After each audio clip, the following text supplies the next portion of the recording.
Mr. Heavyweight Boxing today? Hey, what's up, man? This is Chris, the Nightmare Ariola, and you're watching Mr. Boxing. Heavyweight boxing fans, what's the deal? All right, man, so I want to give my quick opinion about a few heavyweight fights taking place this weekend. Kind of some, under the radar type of scraps, man. But nonetheless, the ESPN card, you got F.A. Ajagba taking on Joe Goodall. Goodall, if you guys remember, his last fight was against Stephen Shaw. He actually got a 6-round stoppage in that fight. He actually knocked Shaw down twice in that fight. It was an upset victory. I thought Shaw's skill set would get him over in that fight. Shaw likes to use the jab, circle off the ropes, keep a responsible defense. And he likes to move, stick and move, find his openings, counter, stuff like that. But Goodall just brought the fight to him, man. It looked like Shaw wanted to stand and trade in that fight versus the way he fought F.A. Ajagba, who's ironically Goodall's opponent in this fight. But one thing about Ajagba and Goodall both is they're both susceptible to right hands. When I saw Goodall fight Justice Hanu was able to win that fight because I thought he was still in the fight in spurts, and he was showing good hand speed, and he was landing a right hand on Goodall. Now, the fights that you've seen Ajagba get hurt, get stunned, was when he got hit with what? Right hands. The Lago Kalazi fight. In an exchange, he got hit with a right hand. When Sanchez dropped him, when he fought Sanchez, he got hit with a right hand. Ali Demirezen, some of the success he was having in that fight was with the right hand. So it's like, who can land their right hand first in this fight? But Goodall's not going to be intimidated. He has he had a good amateur background. I know he fought Majidov in the amateurs before. Good solid fighter, man. His one defeat was the Justice Hanu. And I think he has a draw as well, but solid fighter, about 6'6", about 250, somewhere in there. Big solid guy. He's going to come to fight. He's going to bring the fight to Ajagba. I want to see if Ajagba can work the body in this fight. I believe, was it the Demirezen fight where he was landing some good hooks to the body, good left hooks, good right hands to the body. I want to see him switch it up a little bit and try to utilize his jab more in this fight. But should be a good fight, man. Hopefully it's a lot better than that last fight he had with Kasabuski, and that's no knock on Ajagba, but Kasabuski did not come to fight in that fight, man. I was really surprised because I thought Kasabuski was one of the up-and-coming guys. He may still be, man, as far as, styles make fights, but that was terrible. But it's going to be a good one, man. I want to see how this pans out for Ajagba. It's not a gimme fight. It's not a big name in Goodall, but it's not necessarily a gimme. But can't wait to see that one. Also on ESPN, man, we're going to have Antonio Mireles, the 6'9", 8-0 with 7 knockouts, big heavyweight, southpaw.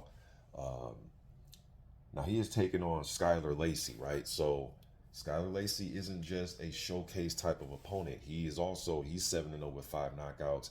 I've seen him on the Boxing Voice before. Shouts out to the Boxing Voice, but and they were interviewing him, something about him wanting to get into Deontay Wilder's training camp to gain some experience and stuff like that. And I've seen him in a few interviews, man, but when I watch him fight, though, he kind of mimics Tyson Fury to a certain degree with the, bouncing on the toes a little bit, want to fight with his hands down, snap his jab from his hip, try to land the right hand. He has a decent right hand.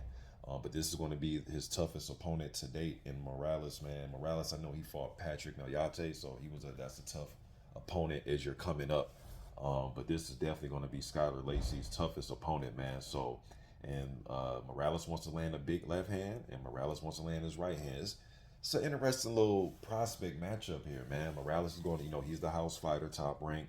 But Skylar Lacy is not coming to lay down, and that dude has confidence, man. Go listen to that dude's interview and watch his fight on YouTube. Has a lot of confidence, man, for up-and-comers. So that's going to be a good one. Also on that card, we're going to have Brandon Moore, who's 12-0 with 8 KOs. Big 6'6" heavyweight, 250 pounds. I seen him fight Curtis Harper. Brandon Moore sustained a nasty cut. Was it over his left? I forget, man. Over his left or right eye. But again, he's going to be in with Robert Sims. You look at his record, you may say, oh, this 12-0 guy should be able to get over on this Robert Sims guy I think he has 3 defeats and a draw or something like that with like 10 or 12 wins. But Robert Sims is one of them dudes, man. I've seen him fight a few times. 5'11", shorter heavyweight. It's not a physique contest, right? So he's not going to wow you over with his body physique. But the dude can box, though, man. Especially for a 5'11" guy, he has some outboxer skills. He can use the jab. He wants to make you miss. He wants to counter. When he gets in close, he knows how to tie up, work with his offhand. Like the dude has some damn skills. Like that's the crazy thing. When you look at his physique and size, you probably won't think much of him. But Brandon Moore, he should be able to win this fight with his jab, working from the outside, looking for right hands and uppercuts off the jab. But I've seen Brandon Moore in fights, man, where he man, he kind of plays around a little bit. Like in the Harper fight, he was shuffling his feet from the outside, trying to do the Ali shuffle, kind of moving and dancing and playing around. Where I thought he could have probably utilized his jab a little bit more. But that's just me from the outside looking in, right? But I thought he could have used his jab more. And when he does, he looks like a decent fighter. He wants to bring that right hand behind it, and he'll get a little physical in there too. It's going to be an interesting fight, man, because even though he is even if he does try to use that long jab, Sims knows how to counter. He's not just going to stand there like a sitting duck. He will try to counter.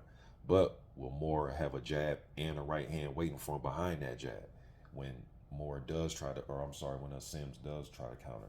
So that's going to be an interesting fight. I'm not sure if the Mireles fight against Lacy will be televised, and I'm not sure Brandon Moore versus Robert Sims going to be televised. I'm not sure. But Brandon Moore, again, I've also noticed that he fought Jamal Woods, who was a tough, tricky type of journeyman to look good against.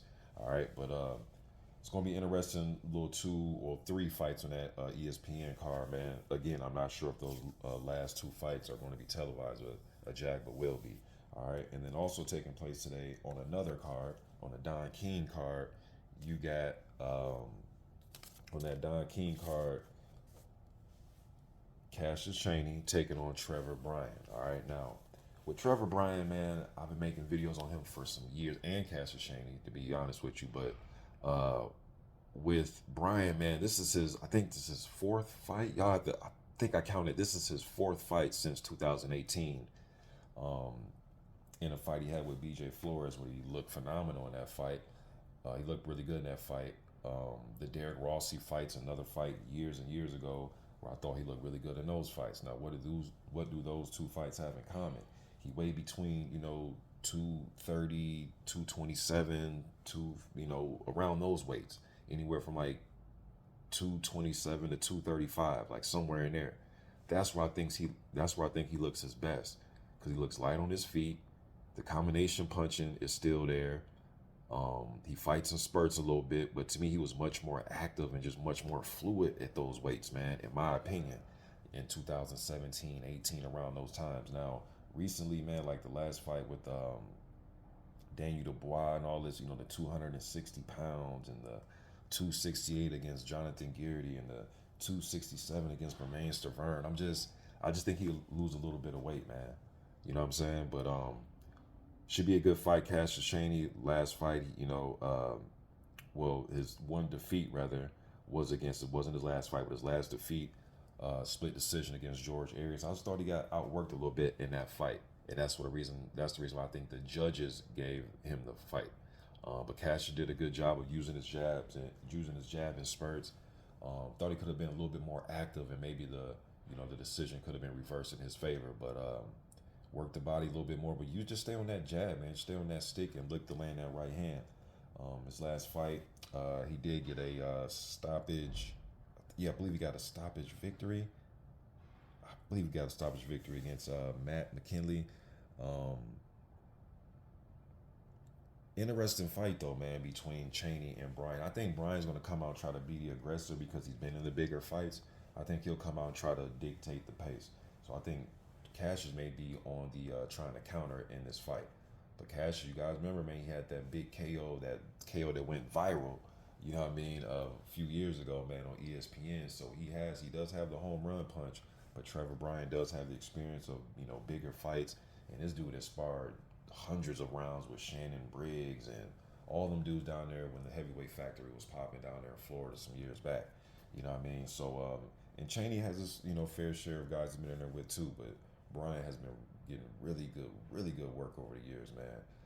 So he does have that advantage with the experience of that heavyweight factory. But should be a good one, man. That should be a good fight. I'm curious to see the weigh-in today. I should have waited to do this because I'm curious to see what Trevor Bryan comes in as far as his weight. Cassius Chaney, on the other hand, he doesn't balloon up and